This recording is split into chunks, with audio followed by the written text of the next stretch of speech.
We're in a brave space. Hopefully, if we're challenging ideas or we're talking about things that are critical or constructive or challenging your thoughts or your ideas about what your class should look like, that it's okay to ask questions and to engage in those questions. And hopefully we've developed the safety to where that feels kind of comfortable. So, and we'll continue to work at doing that. So, I'd originally set this up as a Padlet last week as something that we could do, but in terms of learning about student interests, these are like 3 questions. How do you learn about student interests? How will you leverage your knowledge of student interests? And then how can we check back in with students? Because student interests change, you know? Aiden, he's my 10-year-old, really liked Fortnite, and I was real hesitant to get on the bandwagon. And I'm a video game dad, so like I play video games with my kids all the time, and I was like, what is this Fortnite business all about? Like, I've never seen something with the staying power. I mean, the game's been out for like 2 years now. Games come and go, you know? And so like I finally broke down, I started playing, and I was like, all right, I can see this is kind of neat. So, I mean, Fortnite seems to be like the one thing that has withstood the test of time. But I mean, if you talk to kids, you know, Pokemon is also like a big thing. But I mean, there were all these things that were like all the rage, especially like the phone games or whatever it is. My favorite thing used to be like because I used to teach high school and kids would have their phones out when they weren't supposed to, and they'd be playing a game, and I would take their game and we would talk, and I would get the kids' high score and then give it back to them. You always get mad about that.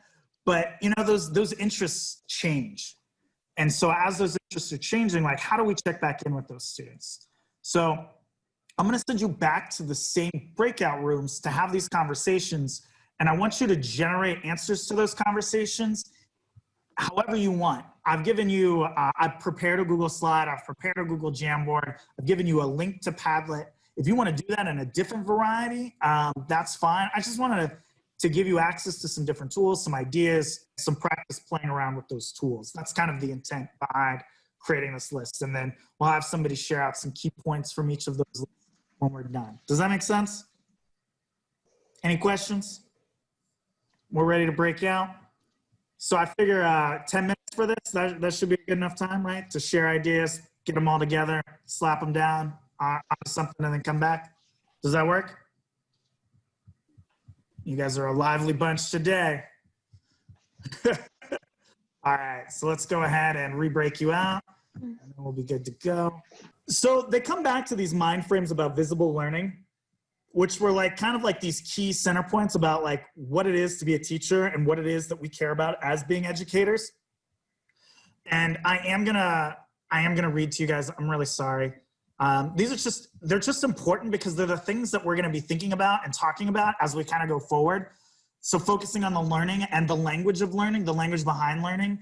If you want to get into an hour-long conversation with me about language and the craziness of it, I've got some great stuff for you, but I didn't want to bore you guys because like I've really become fascinated by language acquisition and the learning that takes place or doesn't take place because of your having or not having certain language.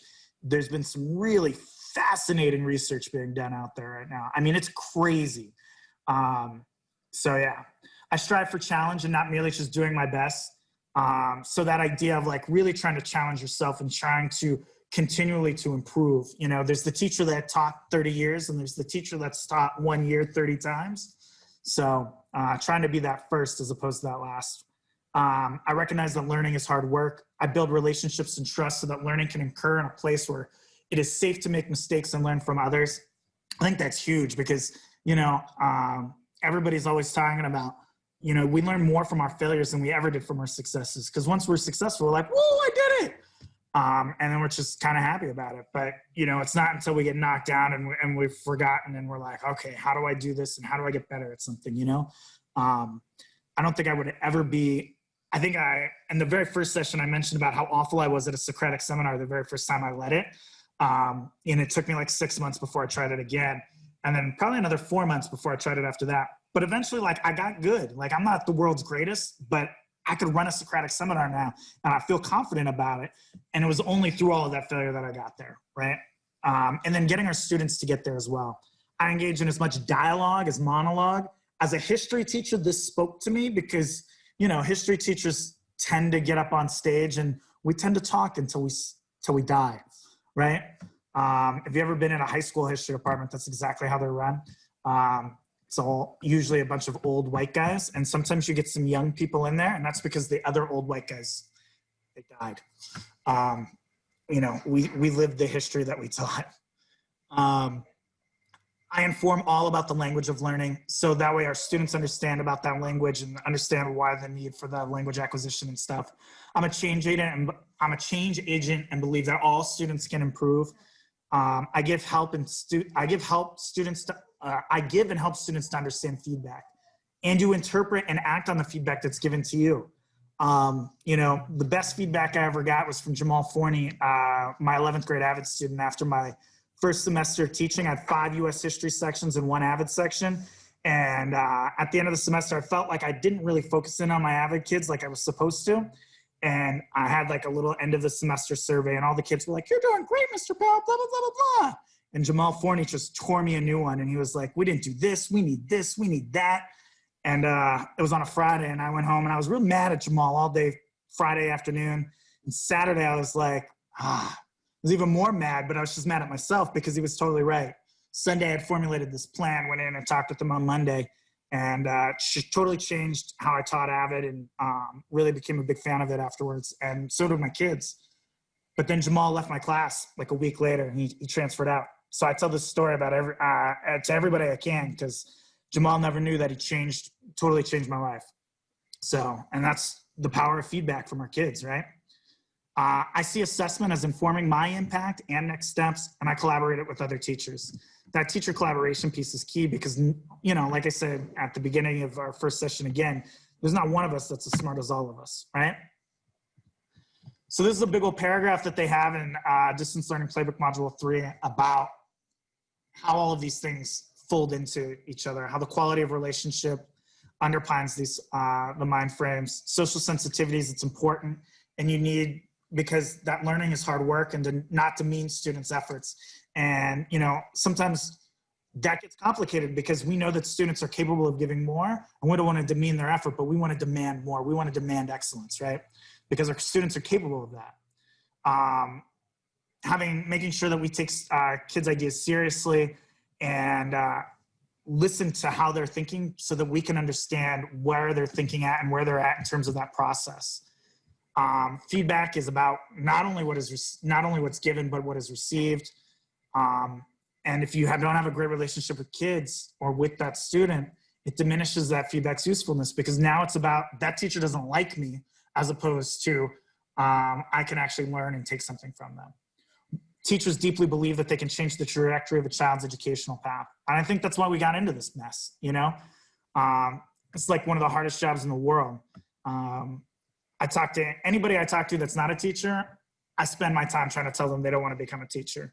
And I do that because if you don't want to become a teacher and I can talk you out of it in a conversation, you never belonged in a classroom in the first place. That's my belief. This is a calling, and it's a hard one, and it is, it's relentless. And I applaud anyone who takes it on, because it's just, it is what it is, and you don't know it until you've been in the trenches. I used to have friends that would talk crap about what I do because I was a teacher, and I'd be like, well, come on in and talk to my AVID classes. And I'd have like 3. And so they would talk to one AVID class, and afterwards they'd be like, man, this is hard.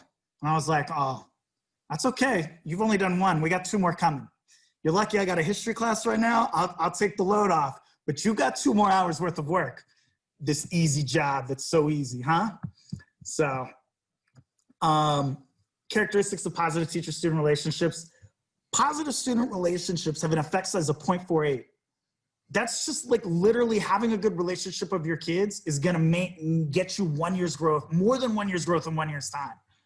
That's it. Just making that commitment, making that effort with kids.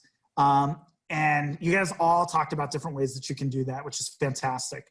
You know, when I was an AP, I had a new English teacher come in, and she was like, I can't connect with this girl. It's so frustrating. She just hates me, and I don't know why. And I said, I don't know why either, and you're probably never going to find out. But if you really want to connect with them, pay attention to what she's wearing. She's going to wear a band shirt one of these days. She's going to wear something. And if you like whatever it is, talk to her about it. And then they connected over a song and she was like, oh my God, she's totally just changed. You know, it's the power of relationships and the power of connections, right? James Comer's quote, no significant learning can occur without a significant relationship. These are elements of positive student-teacher relationships. We're gonna get into a thing here in a minute, talking about what our plan is for being a part of that and what we can do to add to that process. I really love this cartoon. I don't know if you can see what it says, but it says, well, I think the student-teacher relationship, the ideal student-teacher relationship is where the kid totally adores you, but lives in mortal terror of you at the same time, right? Where they're like, all right, I gotta do this teacher's awesome, but I gotta do this work or Mr. Powell's gonna kill me. So, all right. So we've got teacher empathy, unconditional positive regard, genuineness, non-directivity, and then encouragement of critical thinking, as opposed to the traditional memory emphasis. Again, that last one always speaks to me as a history teacher, because nobody cares that the Declaration was signed on July 4th, 1776, unless it's July 4th and you're wondering why fireworks are going off, right? That's all something that we can look up. You know, George Washington was the first president. Why is that important? It's not, unless you're getting into a conversation around the presidency and why those things matter. But those are facts. And, you know, Google exists now, and that's okay. So, talking to hear myself talk there. Sorry, guys. Classrooms should be safe places to explore. We talked about that. The powerful positive student relationships allow errors to be seen as opportunities to learn. Students and teachers can avoid challenges or situations where they're likely to make errors and feel challenged. We want to challenge that. We want to put students and get them that comfort level, and we want to give ourselves that comfort level to be able to be in those positions. You know, I think we were all terrified when we went to distance learning at first, and we were in that crisis learning stage, and it was like, I don't know how to do anything. You know, I didn't know how to launch a Zoom meeting back in March. Now we're all doing these things, and we're getting pretty handy, and we're getting pretty decent at it. You know, catchphrase of 2020 being "you're on mute." So we make mistakes, and we're okay with that. I think if nothing else, this pandemic has helped us to get there. But these situations can become powerful learning activities, and that's when we have those, and we have these high trust environments. That's where all of that stuff. That's where the power in the education comes. And I know I'm preaching to the choir here, because you guys know that, because you guys have talked about how it is that you're doing that. So this is really getting into taking that what, the knowledge, the what, and the will, and understanding that why, and combining all of that together, like, because it's all about what we know. It's about our skill, our judgment, our determination to go ahead and make that, and our understanding of why it is that we're doing what we're doing. That really kind of melds and combines all of that together. So I'm going to send you guys off over to a Padlet. These are different things that you can do to build teacher empathy, different things you can do to build unconditional positive regard, different things you can do to be genuine, different things you can do to for non-directivity, and different things you can do for encouraging of critical thinking. Do you guys want to go to breakout rooms to have that conversation, to add to the Padlet, or do you guys want to just kind of have an opportunity to go to that Padlet and add and talk with our large group?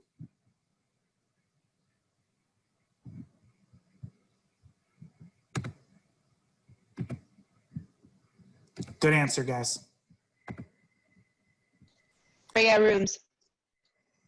Breakout rooms? All right, so I'm going to send you guys to breakout rooms. If you guys can add to the Padlet, that'd be great. I'm going to give you guys about 6 minutes to do that. Is that all right? So obviously we're not seeing anything right here because this was the screenshot of the Padlet, but you guys did some fantabulous work. Look at this, boom. That's fantastic. And I hope you guys are able to use some of this as resources, and you guys were able to take a look at what other people were posting, pull some of that ideas, and see something that you might want to try. And then I posted these questions through, hold on, sorry. No, not that one, this one. What's up, bud? Okay. Ooh. Sorry, guys. Bryce was looking for something. That's my 5-year-old.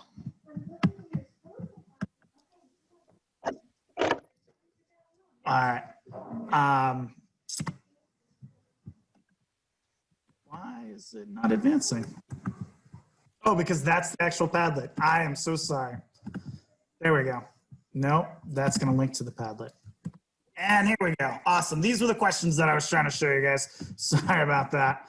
The hows and the whys for teacher relationships. Anybody want to share anything that they have discussed or anything, any poignant moments or important takeaways or ahas or anything?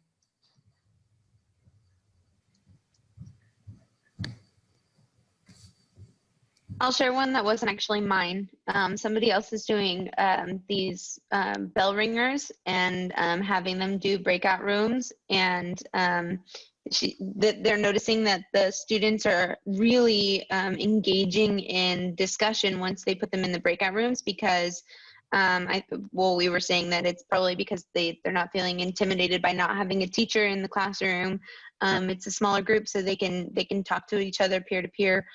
But building those relationships for the classroom will also help build the relationship with the teacher, and they end up going into each one and having that conversation with students. And it's something that, the key thing I thought was that they were quirky questions as opposed to like serious questions. So it's something to get them started, and something that they will definitely be able to continue throughout the year, which was great.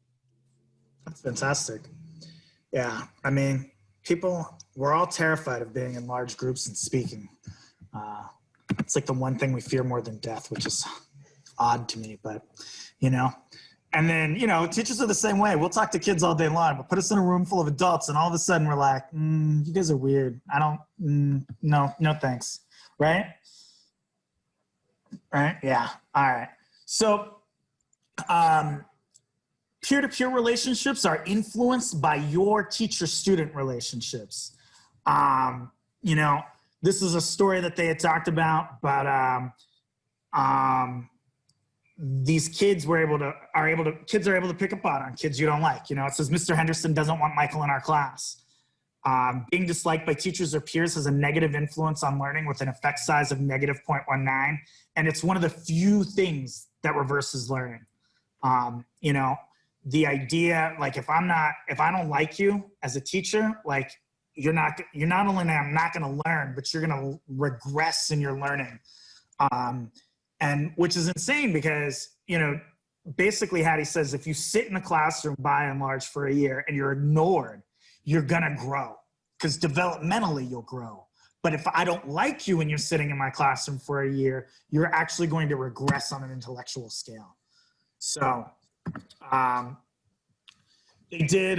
was this huge study of 1,400 fifth graders, and if the teacher didn't like a student, the teacher would identify students that they didn't like, and the kids were able to identify those students.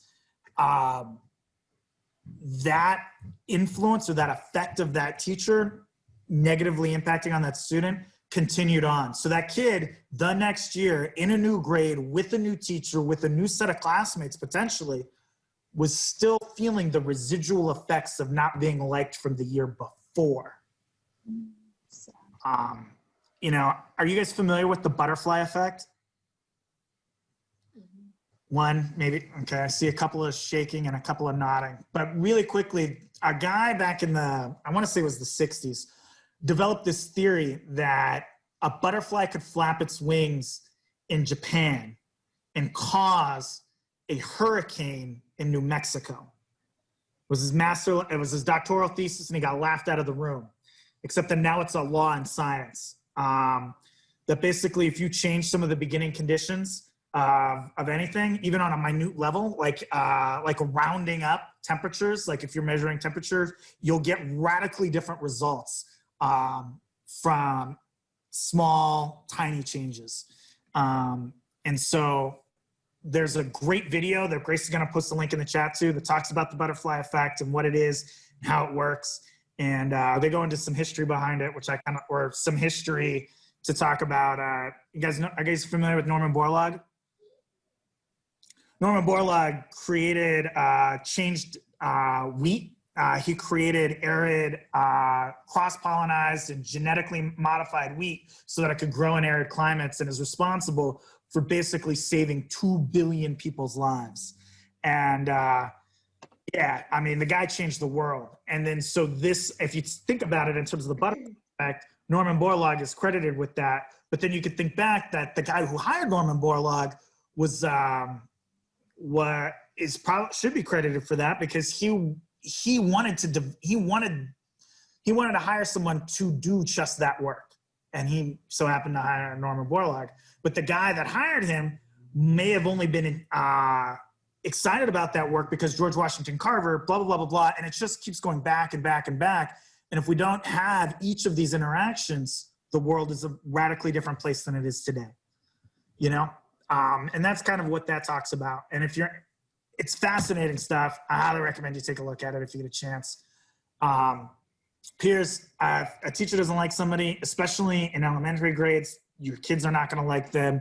And if the student takes a dislike to you and a student doesn't like you, it makes your job more difficult. You know that. I mean, anytime our kids are not engaged with us and we're having challenges, it's like we got to work doubly hard to get that kid to work with us. I'm gonna send you guys to breakout rooms, and we're gonna talk about this for about 5 minutes, and then we're gonna come back and we're gonna talk about some things that we can do to mitigate this, and then what we can do, and that we're gonna kind of end with that. Okay. So who are the students at risk in your distance learning classroom? What barriers are they currently experiencing? What students are rubbing you the wrong way? And if you're really old, or you watched Nick at Night like I did as a kid, you guys remember Dragnet, and they say, Jack Webb would always say, ladies and gentlemen, the story about to hear is true. The names have been changed to protect the innocent. Please, let's change some names, use some initials, whatever it is we want to do. So that way we're not talking about our kids. That way we all know them. All right. So let me send you to this last breakout room. Just give you guys 5 minutes on the clock. And welcome back, everybody. I got to be completely honest with you. I just got called out in the chat because I said I used a bad word choice. So I want to apologize. I think the better word choice is if you were OG vintage and you saw Dragon in black and in color, right? Is that better, Miss Lentz? All right. See, this is how we create a chilly classroom. Speaking of. So, we don't like when kids don't like a particular kid, or they rub you the wrong way, or those students we don't like, those we perceive as low and pay for it in terms of positive teacher attention. And they do, and we know that. You know, there's all kinds of studies to indicate that, and then they recognize that. And then here's what we found out about those students. They're praised less frequently, they receive less feedback, they're criticized more often, they have fewer friendly interactions, they experience acceptance of their ideas less often. I mean, but if you think about that, I mean, that's just in life. If we don't like someone and we hear something, it could have been the greatest idea, and we'll immediately dismiss it because of our biases within ourselves, and we're like, oh, that's not a good idea. But if we had heard it from somebody that we care about, or we trust, or we have that positive relationship with, we'd become more accepting of that idea. You know, and that's just us taking the time to do that kind of work and to recognize that. So knowing that about our students, Desmond Tutu said that to act your way into being. When I would talk with my mock trial kids, I always said it was about faking it till you make it. So if you act interested in a teacher or in a student, if you act like you know what you're doing, eventually you're actually going to figure out what it is that you're doing. Or if you act interested enough, eventually you'll become interested in that student. So the goal here is, Grace is going to drop this link in the chat, but I created a spreadsheet for you guys to for you to take 3 students that you've identified through your conversation, or that you've been thinking about, and collect data on those students. So did I greet that student? How many times did I use their name? Did I ask them a critical thinking question? Did I ask them a personal question? Did I pay them a compliment? How many times did I provide them with praise for the learning performance? And just keep a tally, and then it'll add it up for you. And then when you get to day 2, and I track that for a week, it'll give you some data about those 3 kids. And maybe your first week, maybe your first time going through this, maybe you choose a student that you know you like, that you have a connection with, a student that you don't really have a connection with, and maybe a student that you don't like, so you can see how the different touch points are actually related and see what's going on inside of your classroom. So that way, after you're able to start reflecting on that data that you get, and you see this assessment as informing your impact and the next steps that you need to take. So these are things that you can think about after you've collected that data with those students. And I have this image over here because this is a really great conversation to have with your commitment partner that we talked back about in section 1. Because this might help you have that conversation, or maybe it's too personal and you're like, man, I can't believe this is what I'm doing. And so you have to have that conversation with yourself. But hopefully we can be open enough to have that conversation with our commitment partner, because it's somebody that we want, that's going to help us and push us in terms of answering these questions and getting us to go to those next steps.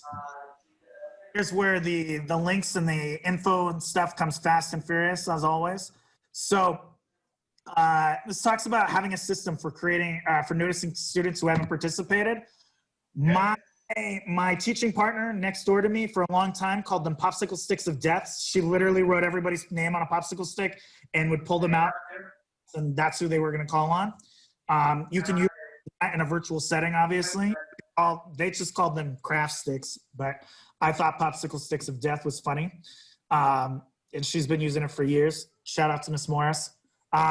Putting their kids' name cards on a ring, allowing kids to pass it on. So, you know, like popcorn reading, kind of like they save the next person, or you can just keep a tally on your class roster just to make sure that you're having that. Make sure the live session includes whole group and small group discussion, kind of like we've done. If you assign discussion boards, participate in them.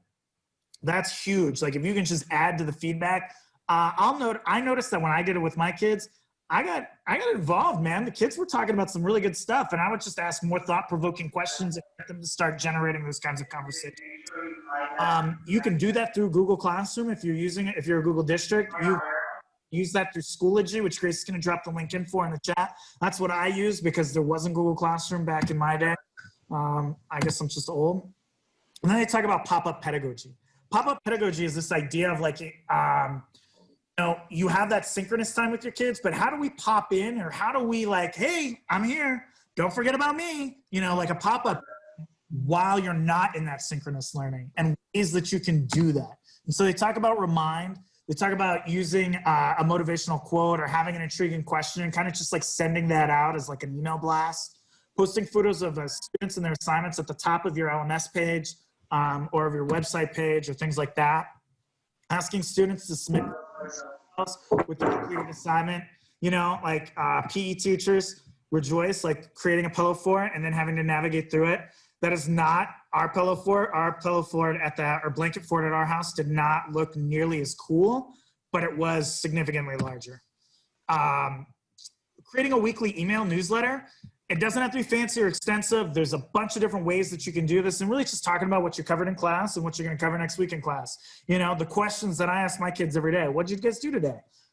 You know, what was the most exciting? Something like that. Personalizing directions. I saw someone post something about that in our Padlet about how to go ahead and verbalize directions. I didn't catch what it was. Was it Mento? It's let me see. It's right here. Moto? It is Mote, you're right. M-O-T-E. Yeah, Mote. Oh, okay. You add it, and as you type in comments, instead of typing comments, it's a button right there that you can click it and it records your voice. So when you're leaving feedback, they can see the tone of your voice. Or hear the tone of your voice. So a lot of them are like, thank you so much, because it could be like, great assignment. You see excitement and get them going. Yeah, and it's crazy because when you read those comments in black and white, especially if you're like, why don't you try this or whatever, like it comes off so angry sometimes if you're getting constructive criticism, and it's like, I wasn't trying to be mean, like I'm just, you know, but if they hear your tone, they're like, oh, okay, I get it.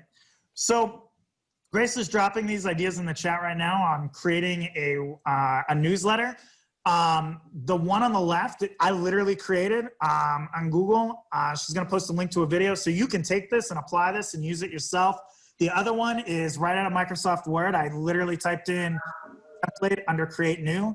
And so that's available to you. They're also in our resources bin, so you can take them, modify them, use them how you want, if you want to give that a go. And then using that voice recording tool that we just talked about. And so these are these are questions to think about for your pop-up pedagogy. We are at the end of our time, so we're not going to do that, but that's okay. Again, resources. Oh, I hit the wrong button. Resources. John Amarode is coming tomorrow. Is anybody signed up? Is anybody going to go? Just out of curiosity. All right. For some reason, I don't have everybody's. Oh, there we go. Awesome. And then virtual coaching. If you want to hang out with me for some time, you can. If you want to hang out with somebody else, or if you want me to come to your site and do some PD, I can do that too. Once again, guys, thank you so much for hanging out with me. We'll probably going to take a couple of week break while I prep the second half of the book and back and do the second half if you guys are interested. Please go ahead and fill out the eval. I get better. That's why the breakout rooms were a little bit more well-timed today, because somebody had a comment about that. And so I appreciate that. Thank you guys so much. I really do read your comments, and I really enjoyed hanging out with you today. So I hope you enjoyed your time, and I hope you got some resources, and I hope you got some tools.